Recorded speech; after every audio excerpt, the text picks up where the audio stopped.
San Francisco, December 3rd, 1965. A television studio on 4th Street late afternoon. Bob Dylan sits in a folding chair under hot lights, wearing a polka dot shirt and leather jacket. He is 24 years old. The room is full of journalists who do not want to be there and a musician who has stopped pretending he does. Someone adjusts a microphone. Dylan lights a cigarette. The moderator, Ralph Gleason, looks uncomfortable. The questions begin before anyone is ready. "Do you care about what you sing?" a reporter asks. His tone suggests he already knows the answer and disapproves of it. Dylan exhales smoke. "How can I answer that if you've got the nerve to ask me?" He does not look at the man. "I mean, you've got a lot of nerve asking me a question like that." The reporter tries again. "Do you think that what you're singing is going to reach—" "I'm not going to answer that because you've got the nerve to ask me that, so I'm not going to answer it." Dylan's voice is flat.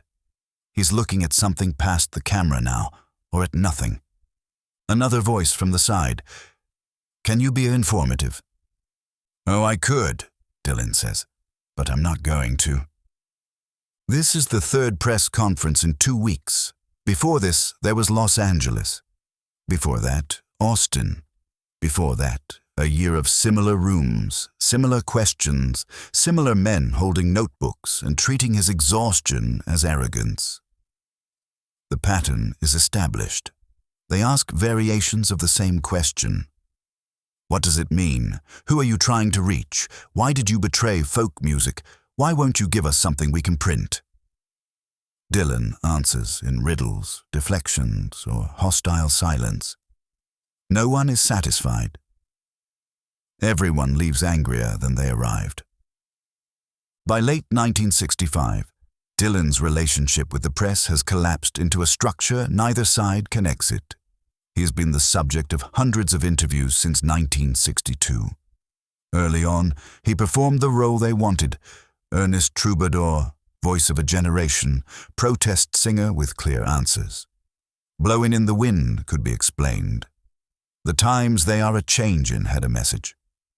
Journalists liked him when his purpose was legible. The breakdown begins in 1964, when Dylan starts refusing to explain himself. At the Newport Folk Festival that year, he tells a reporter, "I've written some songs that are kind of protest songs, and I've written some songs that aren't protest songs at all." The journalist presses him. "What are you then?" Dylan's answer, "I'm not anything." The exchange ends badly. The article that runs calls him evasive and pretentious. Robert Shelton, who wrote the 1961 New York Times review that helped launch Dylan's career, later described the shift. He became suspicious of anyone with a notebook. He'd been misquoted, had words put in his mouth, been asked the same idiotic questions 50 times. By 1965, he was openly contemptuous.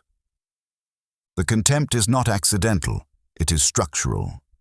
By mid-1965, Dylan is contractually obligated to promote albums, appear at press events, and make himself available for media consumption. Columbia Records has a major investment. Albert Grossman, his manager, has negotiated deals that require press access. The folk music community wants explanations for his electric turn. Journalists need content. Dylan wants none of it, but has no clean way out. The obligations are specific. Columbia's contract requires Dylan to participate in promotional activities for each album release. This includes radio interviews, press conferences, and what the contract calls reasonable media availability. Grossman interprets reasonable broadly. Between March and December 1965, Dylan sits through more than 30 formal press conferences across the United States and United Kingdom. Each one is scheduled around album releases, tour dates, or television appearances. Each one requires him to answer questions about music he no longer wants to explain. At a press conference in Los Angeles in early December 1965, a reporter asks, "What is your new album about?" Dylan, "Oh, it's about a... He trails off, pretends to think. Just about. Could you be more specific? No. The journalist sounds irritated. Are you putting me on? Dylan looks directly at him for the first time. You wouldn't know if I was or not, would you? Another reporter jumps in. Do you consider yourself primarily a poet or a singer? I think of myself more as a song and dance man. Laughter in the room, but it is uncomfortable laughter. They do not know if he is mocking them or himself or the entire situation. That is the point. By refusing to cooperate with the machinery of celebrity journalism, Dylan creates a space where no one can extract anything useful. But the machinery does not stop. It accelerates. In Austin, 2 days before San Francisco, a journalist asks him why he writes such pessimistic songs. Dylan's response? What's so pessimistic about them? They're not pessimistic, they're just realistic. The journalist insists they are pessimistic. Dylan leans back. You think they're pessimistic? Well, you're the pessimist then, aren't you? The exchange continues in circles. Later that day, a different reporter asks if he thinks his songs will last. Dylan, how would I know? I don't think about that. Will they matter in 10 years? I don't know. I'll be around in 10 years. That's all I know. The Austin conference lasts 42 minutes. Dylan answers 37 questions. Only 4 answers contain more than 10 words. A local television station runs a segment that night calling him the most difficult interview subject in American music. The station manager receives letters from viewers who agree. Grossman receives a call from Columbia asking if Dylan can be more cooperative. Grossman tells them he'll try. He does not try. Joan Baez, who toured with Dylan earlier in 1965 and watched him navigate dozens of these confrontations, said years later, he hated it. He hated the questions, hated the rooms, hated performing for people who wanted him to be something he wasn't anymore. But he kept showing up because the contract said so. The contract is Columbia Records, which released Bringing It All Back Home in March 1965 and Highway 61 Revisited in August. Both albums require promotional cycles. Press conferences are part of the package. Grossman schedules them. Dylan attends them. But by December, he has developed a method of attendance that borders on sabotage. In San Francisco, Gleason tries to steer the conversation towards safer ground. What do you think your songs are about? Dylan pauses. Oh, some are about 4 minutes. Some are about 5, and some, believe it or not, are about 11 or 12. Gleason tries again. Can't you be a little more informative about the content? The content? Dylan looks genuinely puzzled now. What's the content? Someone in the back shouts, the words. The words? Dylan repeats. Well, anybody can hear the words. A journalist raises his hand. But what do they mean? They mean whatever they mean to you, Dylan says. I can't tell you what they mean. Why not? Because I didn't write them for you. The room goes quiet. It is not a dramatic silence. It is the silence of people realizing they will not get what they came for and will have to write something anyway. The same week, in a radio interview that will not air for another 2 months because the station deems it unusable, Dylan is asked whether he writes his songs for the common man. His response? I don't know any common man. Everybody I know is uncommon. The interviewer rephrases, do you write for ordinary people? Dylan, I don't know what ordinary means. The interviewer gives up. The tape sits in a station archive until 1967 when it is sold to a collector. By December 1965, the press has developed its own strategy for dealing with Dylan. Some journalists arrive with confrontational questions designed to provoke a reaction they can print. Others try flattery. A few attempt genuine curiosity, but are met with the same deflections. The result is a body of interviews that reveal almost nothing about Dylan's intentions and everything about the impossibility of the exchange. In London in May 1966, during the final leg of the Electric tour, Dylan sits through another press conference. A British journalist asks if he considers himself a youth leader. Dylan laughs. I don't know what a youth leader is. Someone young people follow and listen to. I'm not leading anybody anywhere, Dylan says. I'm just going down the road. Another journalist from Melody Maker asks why Dylan stopped writing protest songs.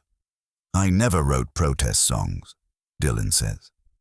The journalist corrects him, but Blowin' in the Wind is a protest song. Dylan: No, it's a song with questions in it. That's all. The exchange escalates. The journalist insists Dylan wrote songs about social issues. Dylan insists he wrote songs about whatever came into his head. Neither convinces the other. The Melody Maker article runs with the headline, Dylan Denies Own Past. But the road requires him to sit in rooms like this. After the London conference, Dylan tells a reporter off record, I don't owe anybody an explanation, but they act like I do. Like I signed something that said I'd explain myself forever. In a sense, he did sign something. The Columbia contract, renegotiated in 1963 and again in 1965, includes clauses about promotional cooperation and reasonable media access. Grossman fought to keep the language vague, but Columbia wanted protection. The compromise is that Dylan must participate in press activities but has no script to follow. So he participates by making participation meaningless. The system behind the hostility is not personal, it is industrial. By 1965, the music press operates as a promotional arm of the record industry. Journalists need access to produce content. Artists need publicity to sell albums. Managers and labels negotiate mandatory press appearances into contracts. Dylan's contempt threatens this arrangement, but he cannot fully escape it without breaching obligations or disappearing entirely. D.A. Pennebaker, who filmed Dylan during the 1965 UK tour for the documentary Don't Look Back, captured several hostile press interactions. In one scene, a journalist asks Dylan why he doesn't write more protest songs. Dylan looks exhausted. Because I've written enough of them. The journalist insists the world needs more. Dylan: Well, you write some then. Pennebaker later said. The press wanted him to stay frozen in 1963. He'd moved on. They couldn't forgive him for that. What Dylan calls moving on, the folk community calls betrayal. Pete Seeger reportedly tried to cut the power cables during Dylan's electric set at Newport in July 1965. Erwin Silber, editor of Sing Out, published an open letter accusing Dylan of abandoning political commitment for commercial success. Phil Ochs defended Dylan publicly, but admitted privately he was confused by the new direction. The press conferences become the arena where this confusion gets weaponized. Journalists arrive expecting clarity or apology. Dylan provides neither. Instead, he offers mockery disguised as cooperation. At the San Francisco conference, a reporter asks if Dylan thinks his songs will change the world. Dylan: I don't think anything's going to change the world. So why write them? Because I have to. You have to? Yeah, it's my job. The word job hangs in the air. It strips away the mythology. For years, Dylan allowed interviewers to frame him as a prophet, a spokesman, a visionary. Now he is calling it employment. The journalists do not know how to write about employment. Gleason, attempting to salvage something, asks Dylan to describe his songwriting process. Dylan considers the question. I just write them, he says. They come and I write them down. Can he be more specific? No. Why not? Because that's all there is to it. But surely there's more to the process. Dylan looks at Gleason like he has just asked the distance to the moon. Maybe for you there is. For me, that's it. A reporter from Time magazine, who has been silent until now, asks whether Dylan feels any responsibility to his audience. The question has been asked before in different forms. Dylan's answer is always some variation of no. Today, I have a responsibility to myself. That's it. The Time journalist presses, but don't you think... Dylan cuts him off. I don't think about what you think I should think about. The Time article, published 2 weeks later, describes Dylan as hostile, evasive, and contemptuous of those who made him famous. Dylan does not read it. Grossman does. He calls Columbia to say the press strategy is not working. Columbia says Dylan needs to cooperate more. Grossman says he's cooperating as much as he's going to. The conversation ends without resolution. Later in the same conference, someone asks if Dylan considers himself a poet. He has been asked this question at least 50 times since 1963. Each time he gives a different answer. Today, no, I think of myself as a trapeze artist. The reporter persists. But your lyrics are poetic. Are they? Dylan says. I don't know, I don't read them. You don't read your own lyrics? No, I don't have to. I wrote them. This is not evasion. It is refusal. By 1965, Dylan has understood that no matter what he says, it will be reinterpreted, misquoted, or packaged into a narrative he did not approve. His strategy is to provide nothing usable. The cost is that every interview becomes a confrontation. Nat Hentoff, who interviewed Dylan multiple times between 1963 and 1966, wrote in 1966, "Talking to Dylan had become like fighting through fog. He'd answer every question in a way that revealed nothing and made you feel stupid for asking. But the questions do not stop. After San Francisco comes another press conference in Denver on December 10th, then another in New York on December 18th. The pattern repeats. Hostile question, deflection, follow-up, refusal, silence. Someone always asks about folk music. Dylan always responds with some variation of, I play music. Someone always asks what his songs mean. Dylan always says they mean what they say. In Denver, a journalist asks why Dylan uses such obscure imagery in his songs. Dylan, it's not obscure to me, but it's obscure to listeners. Dylan, then maybe they're not listening right. The journalist asks what listening right means. Dylan, I don't know, not listening wrong. The exchange appears in 3 different newspapers with 3 different interpretations. One calls Dylan profound, one calls him pretentious, one calls him impossible. By January 1966, Dylan has been on the road almost continuously for 9 months. The schedule includes concerts, recording sessions, press conferences, radio interviews, and television appearances. He is taking amphetamines to stay awake and barbiturates to sleep. Friends notice he has lost weight. His skin is pale. He smokes constantly. In a backstage conversation filmed by Pennybaker, Dylan tells someone off camera, I'm just so tired, man. So tired. In early 1966, a European journalist asks Dylan why he's so hostile to the press. Dylan looks at him for a long time. I'm not hostile. You're the one asking hostile questions. The journalist insists his questions are not hostile. Dylan, then why do they feel hostile? There is no resolution to this. The journalist writes that Dylan is difficult and arrogant. Dylan tells Grossman he wants to stop doing press conferences. Grossman says they're contractually required through the European tour. Dylan does them anyway, but makes them as unproductive as possible.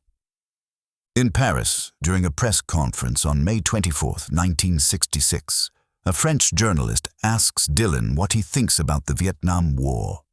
It is one of the few political questions anyone asks anymore. Dylan pauses. I don't think about it. The journalist is confused. You don't think about the war? Dylan, I think about it sometimes, but not right now. What does he think when he thinks about it? I think it's there. The journalist waits for more. Dylan offers nothing. The exchange becomes a minor controversy in French newspapers. American folk musicians criticize Dylan for refusing to take a stance. Dylan does not respond. By May 1966, the hostility has calcified into ritual. At a press conference in Paris, Dylan is asked if he thinks he's the voice of a generation. He has been asked this question hundreds of times. His answer today, I don't even know what that means. I'm just a musician. But young people look up to you. That's their problem. The response is reported as proof of Dylan's contempt for his audience. He does not correct the record. Later, in a backstage conversation recorded by Penny Baker, Dylan says, they want you to be something, and if you're not that thing, they get mad. But I was never that thing in the first place.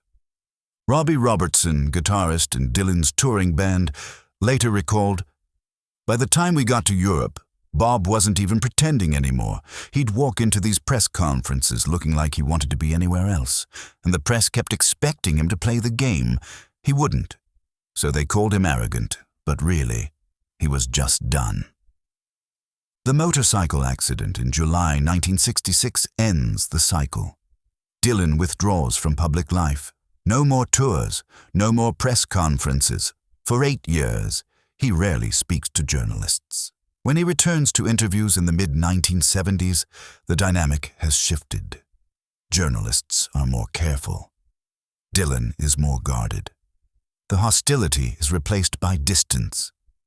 In a 1974 interview, a journalist asks Dylan if he remembers the press conferences from 1965 and 1966. Dylan, yeah, I remember. What does he remember about them? I remember wanting them to be over. In a 1978 interview, Dylan is asked if he regrets how he treated the press in the 1960s. He thinks for a moment. No, they were asking the wrong questions. What would have been the right questions? I don't know, but not those. In 1984, reflecting on the 1965 to 1966 period, Dylan told an interviewer, I was exhausted. I was 24 years old, and I'd been on the road for 3 years straight, and everyone wanted a piece of me, and I just wanted to play music. But they kept asking me to explain it, and I couldn't. Or I wouldn't. I don't remember which. The distinction between couldn't and wouldn't is where the hostility lived. Journalists believed Dylan was withholding answers he possessed. Dylan believed the questions themselves were wrong. Neither side could prove their position. So the press conferences became performances of mutual antagonism, scripted by a system that required artists to sell themselves in language that made sense to strangers. Allen Ginsberg, who spent time with Dylan in 1965, said years later, Bob was caught between what the industry wanted and what he needed to survive as an artist. The press conferences were where that conflict became visible. He couldn't escape them, so he sabotaged them. It was the only power he had. But sabotage has costs. By the end of 1966, Dylan's relationship with the press is so damaged that even sympathetic journalists struggle to write about him. Reviews of his 1966 concerts are hostile. Articles about his electric turn frame him as a sellout or a provocateur. The mythology that forms around him in the late 1960s is built partly on his refusal to cooperate with the machinery of celebrity. But the refusal leaves scars. In 1987, in a rare reflective interview, Dylan is asked what he learned from that period. He takes a long time to answer. I learned you can't explain some things. You can only do them. And if people don't get it, they don't get it. That's not your problem. But in 1965, in San Francisco, in Austin, in Los Angeles, it felt like his problem. Every question was an accusation. Every answer was inadequate. The system required him to perform clarity he did not possess about work. He could not reduce to explanation. So he stopped trying. San Francisco, December 3rd, 1965. Late afternoon. The press conference is winding down. The journalists have what they came for, which is nothing they can use. Dylan is still sitting under the lights. Someone asks one final question. Do you have anything you want to say to your audience? Dylan looks at the camera for the first time in 40 minutes. He does not smile. No. The moderator thanks everyone for coming. Dylan stands and walks out. The footage shows him leaving the frame while journalists are still trying to ask follow-up questions. His voice, from off-camera, says something inaudible. The door closes. The lights stay on. Someone is still talking, but no one is listening anymore. Outside, in the hallway, Dylan lights another cigarette. A publicist asks if he's available for one more interview. Dylan does not answer. He walks toward the exit. The building is full of people who want something from him. He has nothing left to give them. This will happen again in 2 days, and then again, until it stops.